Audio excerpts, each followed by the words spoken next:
Jan is a hunter, hunts deer from a tree stand with a bow.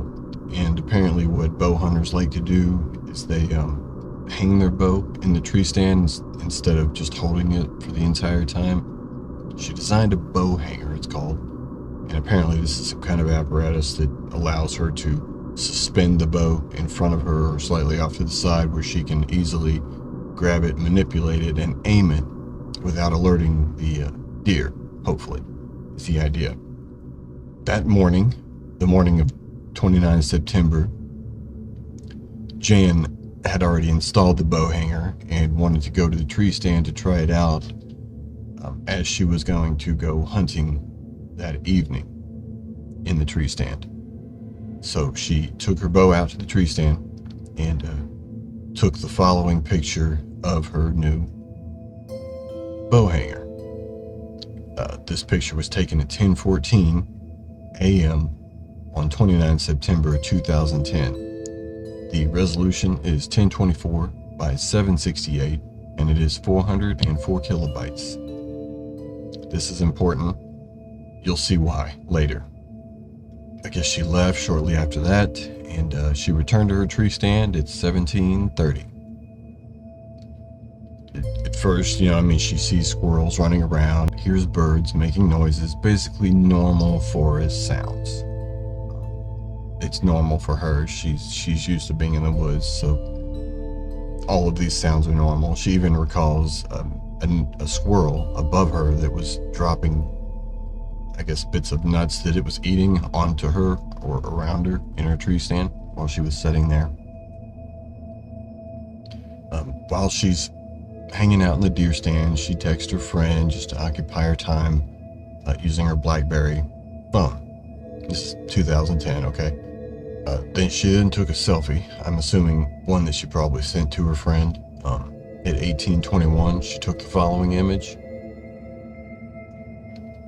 The resolution is 1024 by 768. It's the medium size for a BlackBerry, and the picture itself was 260 kilobytes in size.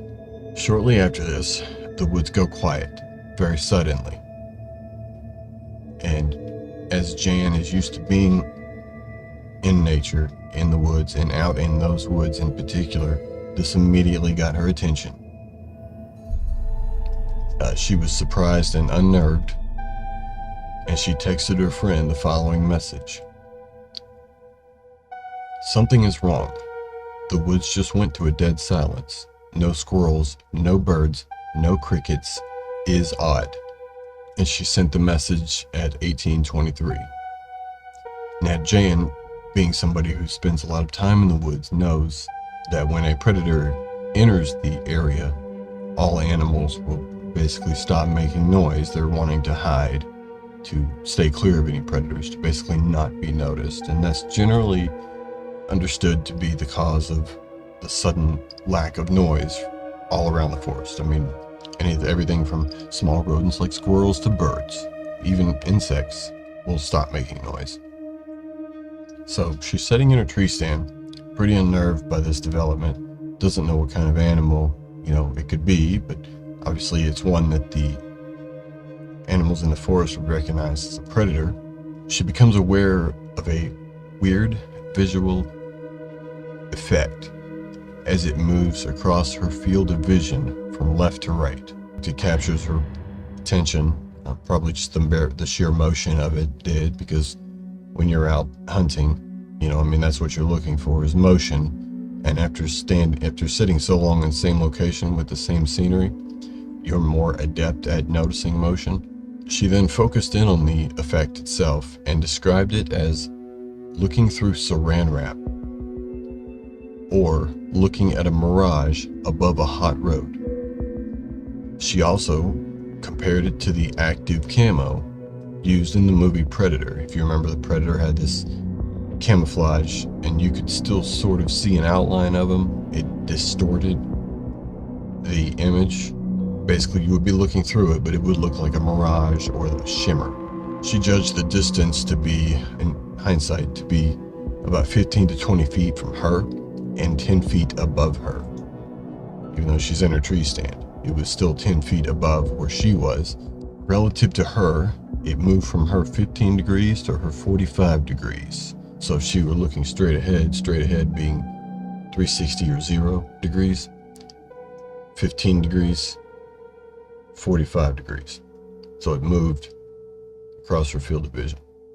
As it's moving to the 45 degree mark, it begins to disappear. Jan then remembers her camera. I mean, she'd been taking selfies and using it to text. She attempts to snap a picture of it. The following photo is what her phone captured.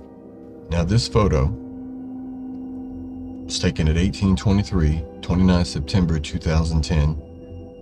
The resolution is 528 by 400. The file size is 43.2 kilobytes. A minute or so later, she took another picture of herself. Standard file size, standard resolution. She then ends up spending another hour and a half in the tree stand before leaving for home. Her and her husband were actually having guests over to entertain that evening, and she wanted to make sure she was back in time for, dinner before her friends arrived. She didn't think to mention her strange experience. I would assume that, when you're entertaining guests, they probably got caught up in conversation, other things going on.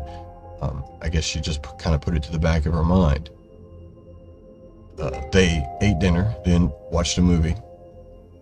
As the guests were about to leave, Jan's husband checked his Facebook messages and saw that he had a Facebook message from Jan's nephew. Jan's nephew was a high school student at one of the local high schools, and he writes the following in the message to Jan's husband. We were playing tonight on the field, and just as it was starting to get dark, a huge bright light appears over the field and begins to move sideways. Then, in a matter of 5 seconds or so, it disappeared, getting smaller almost every second. About 5 minutes later, it reappeared. This time, it was amber in color. I know of 4 people who saw this, and according to an upperclassman, the same thing happened last year, and they actually stopped rehearsal. Jan's husband is intrigued and texts back asking what time this happened, and the response was 1950 through 2000, 7:50 through 8 p.m. Jan's husband shows the text to Jan, and it had an immediate effect on Jan because she had also had her very own strange experience that she had forgotten about temporarily, and this reminded her of it. She recounts the entire experience, what she saw, what the woods were like, where she was, to her husband in considerable detail according to him. And she also shows him the picture. Her husband found this to be very interesting, mainly because phone cameras are not capable of taking a photograph like this. Not then and not now. As far as I know, there is no device, and I did Google this, there is no device that takes pictures in that resolution. That is a non-native and abnormal resolution.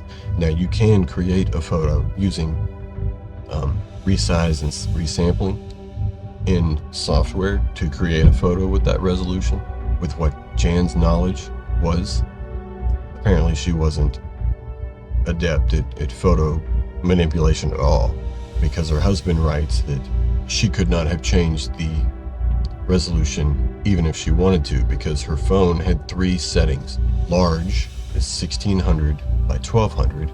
Medium or normal photo is the resolution that Jen had it apparently set to, which is factory settings, 1024 by 768. And then the small option is 640 by 480. So again, this 528 by 400 resolution, the camera would not take a picture in that resolution because it's just simply not capable of doing so. It's not programmed to, and you would have to seriously do some manipulation of the photo with software to get it to match this resolution. And even then, the file size of 43.2 kilobytes is significantly less, even for that resolution. So that means that the photo is missing other information basically its color levels are dimmed down. The lighting is dimmed down. It's low light. So it's recording less information than even it should be at that resolution. Now, with these resolutions, these vertical resolutions, they use ratios because they all have to be the same ratio for the software. So with these 3 resolutions, the large, medium, and small, that the phone is capable of taking, those ratios are 1.3333. All of them have that ratio.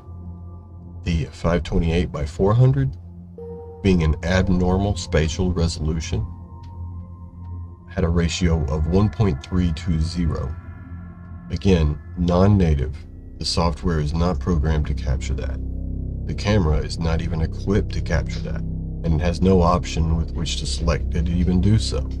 Jan didn't even know how to change the resolution according to her husband from medium to large or small.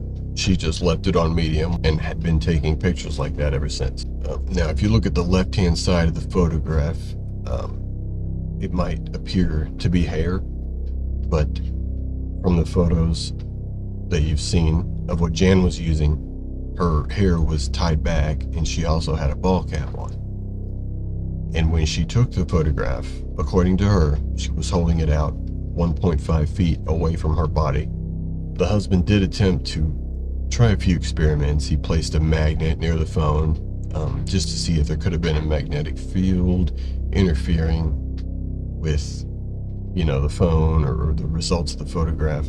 He said that when he placed a magnet near the phone and tried to switch to the camera, the screen just went dark and you couldn't even take a picture. You couldn't do anything with it until you removed the magnet from the area, and then the screen would come back. Now, I can't really think of anything else that would have caused this to happen, but apparently whatever Jan was photographing restricted the amount of light that the phone was supposed to get, and also restricted the aperture. Because if you think about the nature of what she saw, and if you were to follow that road, it was a restriction of something. Something was there, and the image of it was being restricted by something else, because she wasn't able to see it clearly. I don't know what Jan caught in that photograph. I don't know if she even saw anything. It could have been her imagination. But it's pretty interesting. And quite the coincidence for her nephew to also experience something strange just an hour and a half after this experience by Jan, and that being what jogged her memory. We don't know for sure, but whatever it is abnormal, to say the least. Bows are good. You might want to bring a gun too. I'm just saying.